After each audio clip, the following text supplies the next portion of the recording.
மூலிகை குச்சியை ஒடிச்சிட்டு வாங்க. ஒடிச்சிட்டு வந்து மஞ்சள் நல்லா தேய்ச்சி அதுக்கு ஒரு பொட்டு சந்தனம் வச்சு ஒரு குங்குமம் எல்லாம் வச்சு அதுக்கு ஒரு சாம்பிராணி புகை காமிச்சு நீங்க தொழில் செய்யற இடத்துல பூஜையில வைங்க, இல்லாட்டி கல்லாப்பெட்டியில வைங்க. அந்த மரத்துல இருக்கிற கூட்டம் எப்படி ஒன்னா வசீகரமா வந்து கூடிச்சோ அதே மாதிரி உங்க தொழிலுக்கு அத்தனை பேர் கூடமா வருவாங்க. ஜோசி பாக்குறதுக்கு அத்தனை பேர் வருவாங்க. ஜாதகம் நீங்க பாக்குறதும் ஃபர்ஸ்ட் கிளாஸா வேலை செய்யும். பிஸி ஆயிருவீங்க. எப்படி அம்மா? பரிகாரம் எப்படி? எளிமையான பரிகாரமா?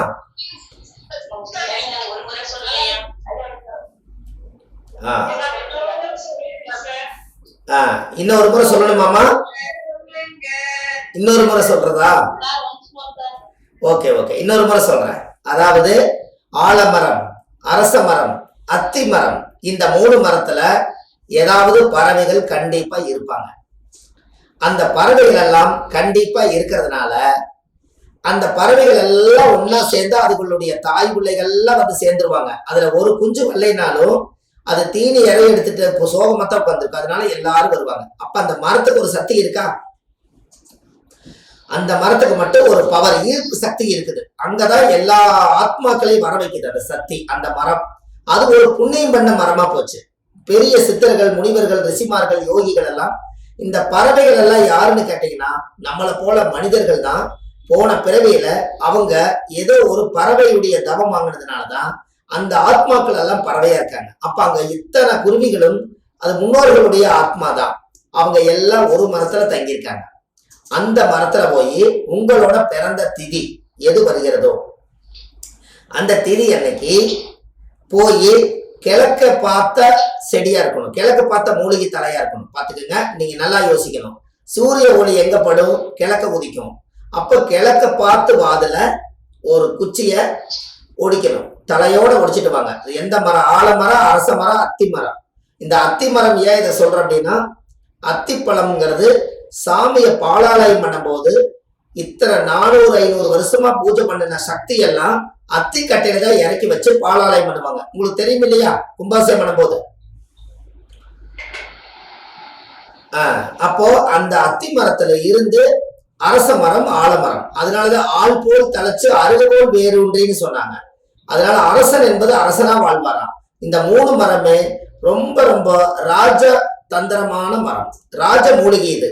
இதுல ஏதாவது ஒரு குச்சியை ஒடிச்சிட்டு வந்து அதை நீங்க தண்ணியில கழுவி அதுக்கு மஞ்சள் தேசு, அதுக்கு பொட்டு சந்தனம், குங்குமம் எல்லாம் வச்சு சாம்பிராணி புகை காமிச்சு சூரியன்கிட்ட காமிச்சு அதை கொண்டு போய் நிறைய என்னுடைய ஜாதகம் பார்க்குற இடத்துல, நான் தொழில் செய்யக்கூடிய இடத்துல, இன்னமும் ஜாதகம் பார்க்காதவங்க ஒரு ஹோட்டல் தொழில் செய்யலாம், யாராவது ஸ்கூல் வச்சு நடத்தலாம், இல்ல ஒரு கேண்டீன் வச்சிருக்கலாம், மெஸ்ஸு இந்த மாதிரி வச்சிருக்கலாம், ஒரு சாதாரண குடிசை தொழில்காரன் கூட இருக்கலாம்.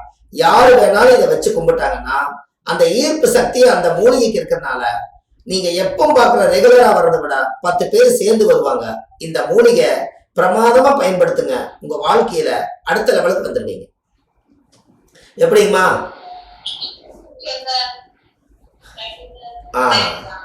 சின்ன விஷயம்தான். நீங்க ஒரு 5 ரூபாய் செலவிட போறீங்க. 10 காசு சந்தனம், 10 காசு குங்குமம்.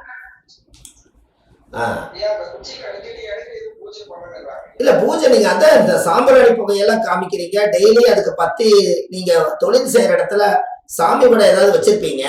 அந்த சாமி படத்துக்கு காமிக்கும் போது அந்த மூலிகை குச்சிக்கு கொஞ்சம் காமிங்களே. நீங்க எதை மதிக்கிறீங்களோ அது தெய்வமா மாறிடும்.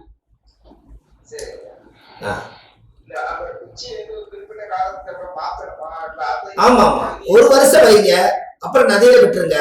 இன்னொரு வருஷம் போய் கிழக்க போறதை எடுத்துருவாங்க. பவர் குறையும் இல்லையா? அது மாதிரி பண்ண சரிங்களா ஐயா? அப்போ அந்த காலத்துல சொல்லுவாங்க பனை 1000 பறவை 1000.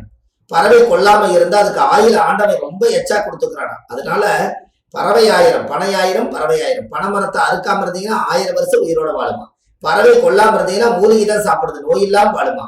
காலையில் அதுவே எக்ஸசைஸ் பண்ணிக்குது. அப்பேற்பட்ட சக்தி வாய்ந்த உட்கார்ந்த மரமே நம்மள ஒரு நிலையா உட்கார வைக்கும். அதுக்கு தான் அந்த மூலிகை பரிகாரம். சரிங்களா ஐயா? சரி, நீங்க யாரோ 2-3 பேர் மீட்டு போடாம இருக்கிறதுனால உங்கள்கிட்ட ஒரு விஷயம் சொல்றேன். குருவாயூர்ல போய் குழந்தைக்கு சோறு விட்டுறாங்களே, அது என்ன காரணம் அப்படின்னு யாராவது சொல்ல முடியுமா? குழந்தை பிறந்தா முதல்ல சாப்பிடறதுக்காக குருவாயூர் கோயில போய் சோறு விட்டுறாங்க. அது என்ன லாஜிக்னு சொல்லுவீங்களா? யாரோ ஒருத்தர் 2 பேர் சொல்லுங்கம்மா, எல்லாரும் இல்ல. அம்மா தெரிஞ்சவங்க. ஓகே ஓகே சரி, ரொம்ப சந்தோஷம். நான் ஒன்று சொல்றேன். அதாவது குருவாயூர்ல போய் குழந்தைக்கு ஏன் முதல் சோறு சொல்லுங்க.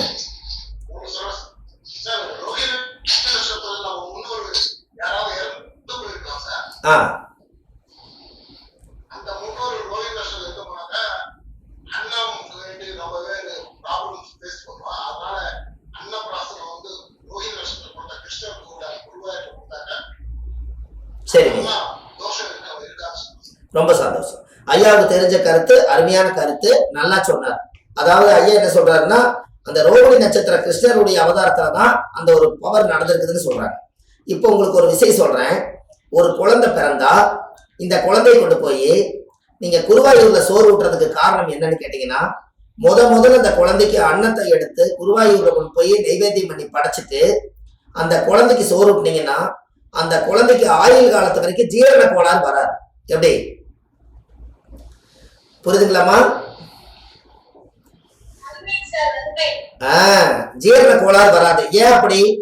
அவருக்கு குருவாயூர், அது வாயூர், குருவாயூர், வாய்க்குள்ள போடக்கூடிய அத்தனை பொருளும் அவர் வாய் பக்கத்துல புல்லாங்குழல் வச்சிருக்கிறாரு.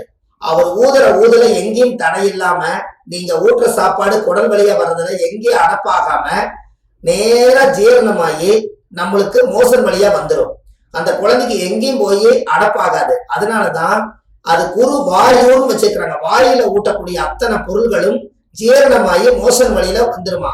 அதுக்கு முதல்ல அன்னத்தருத்தனம் வராம அந்த குழந்தைக்கு ஆயுள் முழுவதும் ஜீரண கோளாறு இல்லாம நல்லபடியா நடக்கணுங்கிறதுக்காக ஒரு விண் காந்த சக்தி அங்க இருக்கிறதுனாலையும் புல்லாங்குழல் வச்சு அவர் ஊதி தடையை நீக்கிறதுனாலையும் ஜீரண கோளாறு குழந்தைகளுக்கு வராதுங்கிறதுக்காகத்தான் குருவாயூர்ல போய் முதல்ல குழந்தைக்கு சோறு ஊட்டுறாங்க. எப்படி அம்மா? எப்படி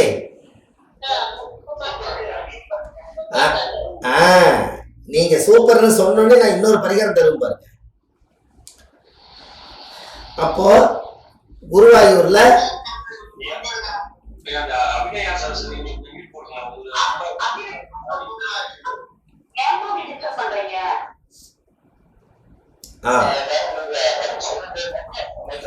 சரி சரி சரி ஓகே ஐயா, வந்துடலாம். அடுத்தது உங்களுக்கு பரிகாரம் அப்படியே லைனா வருதா? அம்மா உங்களுக்கு எல்லாத்துக்கும் லைனா பரிகாரம் கிடைச்சுக்கிட்டே இருக்கா? உங்களுக்கு ஏதாவது போர் அடிக்குதா ஐயா? உங்களுக்கு எல்லாம் யாராவது போர் அடிக்குதா?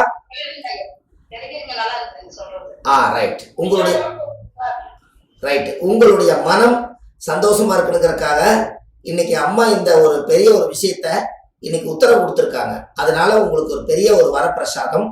இதுல இன்னொரு விஷயம் என்னன்னு கேட்டீங்கன்னா, யாருக்கெல்லாம் ஊர் சாபம் வரும், ஊர்ல இருக்கிறவங்க எல்லாம் சாபம் நிறைய கொடுத்தாங்கன்னா அந்த சாபத்தை நீக்கிறதுக்கு உங்களுக்கு பரிகாரம் வேணுமா?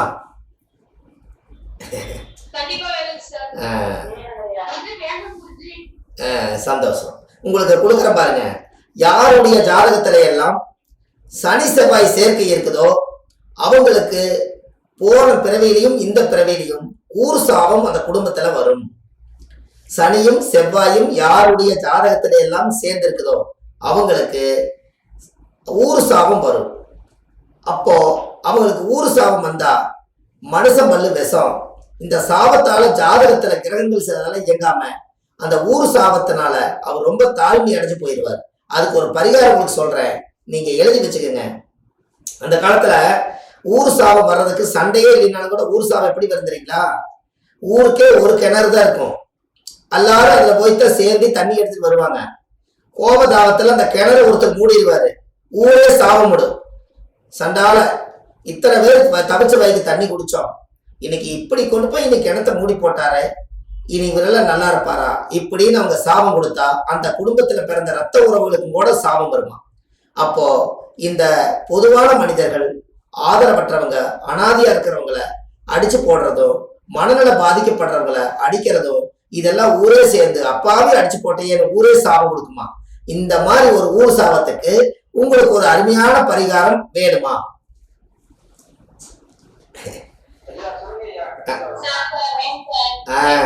எழுதுங்க. இதனா உங்களுக்கு இது ரொம்ப முக்கியமான விஷயம்னு சொல்லிட்டேன். அதுக்கு என்ன பண்ணணும்னு கேட்டீங்கன்னா, சிவன் கோயில் ஆலயத்துல போய் ஆலய மணி வாங்கி ஒண்ணு கட்டி விடுங்க. கட்டி விட்டு 108 தடவை நீங்க அடிச்சுட்டு விட்டுருங்க. ஊர் சாபம் உங்களை விட்டு நீங்கிடும். ஒரு சிவன் கோயில்ல அப்ப என்ன ஆகும்? சிவன் கோயில்ல போய் ஆலய மணி, ஒரு பெரிய மணி, ஒரு 5 கிலோ 10 கிலோவில் வாங்கி சிவனுக்கு பூஜை நடக்கும் போது அந்த மணி எடுத்து அலங்காரம் பண்ணும் போது அடிப்பாங்க. அடிச்சா கோயிலுக்கும் கேட்கும், ஊருக்கும் கேட்கும். அப்ப உங்களால ஊருக்கே சாபம் விட்டது. நீங்க ஆன்மீகமா ஒரு பூஜை நடக்குதுன்னு சொல்லி அவங்க எல்லாரும் அமைதியாகி கடவுளுக்கு பூஜை நடக்குதுன்னு எல்லாரும் கோயில சாமி கும்பிடுவாங்க. அப்ப நீங்க ஒரு ஆலய மணி வாங்கி கட்டினீங்கன்னா உங்க குடும்பத்துக்குள்ள ஊர் சாபம் அதோட நீங்கிடும். எப்படி பரிகாரம் சொல்லுங்க?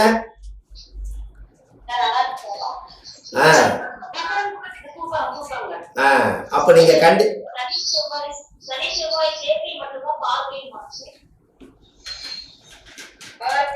அம்மா பார்வைக்கு அதான் நம்ம வரும். அம்மா பார்வையும் அதான் வரும். நீங்க பார்வை சேர்க்கை இது ரெண்டும் சேர்ந்துக்கீங்க.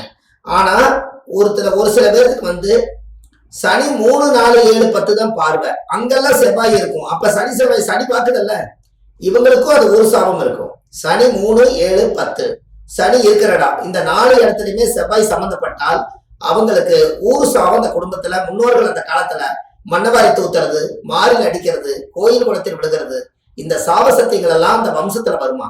அதுக்காகத்தான் அதை தீக்கிறதுக்காக ஊருக்கே அந்த காலத்துல நீர்மோர் ஊத்துனாங்க. எப்படி அந்த நீர்மோர் எப்படி வந்தது இப்ப தெரிஞ்சுக்கலாமா? அந்த கோயில் விசேஷம்.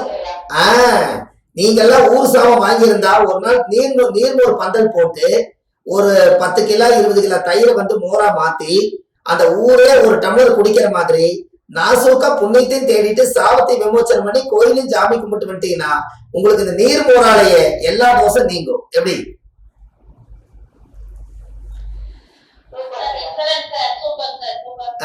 நீர்மோர் எப்படி வந்ததுன்னு தெரியுதுங்களா? இப்ப ஊருக்கே தண்ணி கொடுத்தாங்க. தண்ணி ஏன் கொடுக்குறீன்னு கேட்டா, நீ ஏதோ சதி பண்ணிக்கிறீன்னு சொல்லி தண்ணி குடிக்க மாட்டாங்களா. அதுக்காக என்ன பண்ணிட்டாங்க, கோயில் நோம்பி சாப்பிட்டோன்னே முதல்ல பந்தக்கால் போட்டு நீர்மோர்